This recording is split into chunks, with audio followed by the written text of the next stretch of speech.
Now a severe weather threat is looming over Odisha as a deep depression over the southeast Bay of Bengal strengthens into cyclone Monta, the first major storm of this season.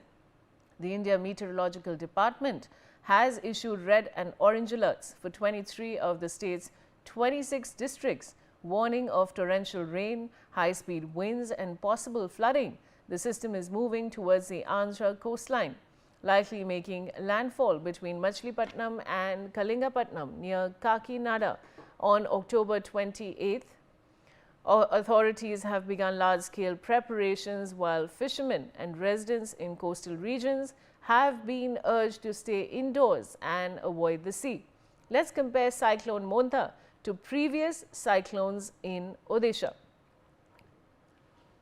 All right, viewers. So, of course, now this is we at NewsX keep getting you comparisons. So, of course, so that you have a better understanding of what actually the story is. Now, Monta versus Odisha's first cyclones, we're going to be doing a comparison right now. So, of course, Cyclone Monta is expected, viewers, at a wind speed of 110 kilometers per hour. The landfall is on the 28th of October, viewers. Cyclone Yas, which happened in 2021, was, of course, at a wind speed of 130 to 140 kilometers per hour, viewers. And, of course, the death toll, unfortunately, of Cyclone Yas was 4. Let's move on to the next slide. Now, Cyclone Monta expected wind speed, as I told you, is 110 kilometers per hour, windfall on the 28th of October. Cyclone Amphan, which happened in 2020, the wind speed was 110 to 120 kilometers per hour, viewers, and the death toll again was at 4. All right, viewers. Now, Cyclone Fani happened in 2019. The wind speed was 200 kilometers per hour, viewers, and the death toll was unfortunately at a 64. Cyclone Fallon in 2013, viewers, the wind speed is 215 kilometers per hour, which is very, very high. The death toll was at a 44. Cyclone Titli in 2018, viewers. Now, the wind speed was a little lesser than the previous cyclones we've discussed at 140 to 150 kilometers per hour, and the death toll was at a 77. All right, viewers, so that is a comparison of all the cyclones that have happened over the years, viewers. And this, of course, is a comparison that we are getting you to make you understand what, how severe the cyclone which is about to come will be. And we, of course, on NewsX viewers give you comparisons so you have a better understanding of what is to unfold when it comes to a breaking story. I will just give you a background again. Now, a severe weather threat is looming, viewers, over Odisha as a deep depression is over the southeast Bay of Bengal. And of course, the cyclone Monta is about to hit. And I have my colleague Akshay Maharana with more details. Akshay, आप हमारे दर्शकों को क्या बता सकते हैं इस बारे में? देखिए, साइक्लोन धीरे अब आगे बढ़ रहा है। लगभग जो चेन्नई है, चेन्नई से बहुत करीब पहुंच चुका है। तो कहीं ना कहीं अब धीरे धीरे आगे बढ़ते हुए उसके साथ साथ तमाम इलाके में बारिश ले आया है और तमाम जो उड़ीसा के तमाम इलाके में धीरे धीरे बारिश शुरू हो चुका है। और कहीं ना कहीं उसके साथ साथ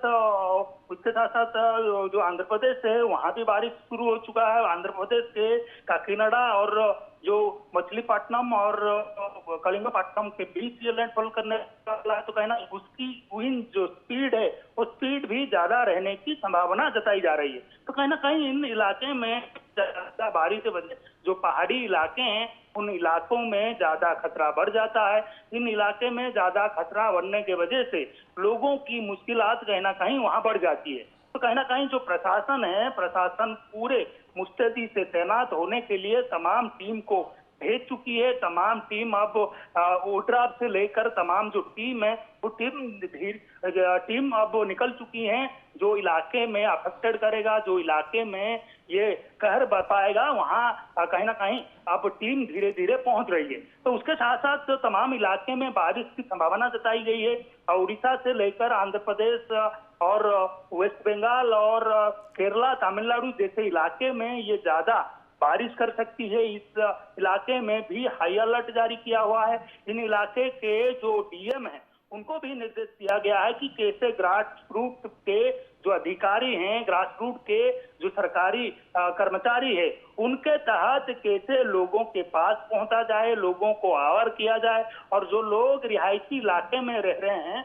उन लोगों को कैसे स्थानांतरित किया जाए। तो कहीं ना कहीं अब पूरे जो उड़ीसा प्रशासन से लेकर तमाम जो राज्य के प्रशासन है वो प्रशासन लगे हुए हैं। और मुख्यमंत्री जो उड़ीसा मुख्यमंत्री है और जो उड़ीसा डिजास्टर जो मैनेजमेंट के जो मिनिस्टर हैं लगातार इसके साथ तमाम कलेक्टर के साथ भीसी कर रहे हैं। आज भी एक हाई लेवल मीटिंग था जिसमें कैसे इसकी रणनीति होगी, कैसे जो इफेक्टेड प्लेस हैं वहां तक पहुंचा जाएगा, कैसे वहां पोस्ट साइक्लोन के बाद लोगों को वहां से मुश्किल हालात से निकाला जाएगा। तो तमाम बारे में अब कहीं ना कहीं प्री साइक्लोन और पोस्ट साइक्लोन को लेकर तमाम जो अधिकारी हैं वो अधिकारी मुस्तैदी से तैनात होने के लिए निकल चुके हैं। और कहीं ना कहीं उस के तहत जो इस साइक्लोन के तहत जो ब्लैक मार्केटियर्स की जो ज्यादा बढ़ जाती है उसको रोकने के लिए भी तमाम इंतजाम किया जा रहा है।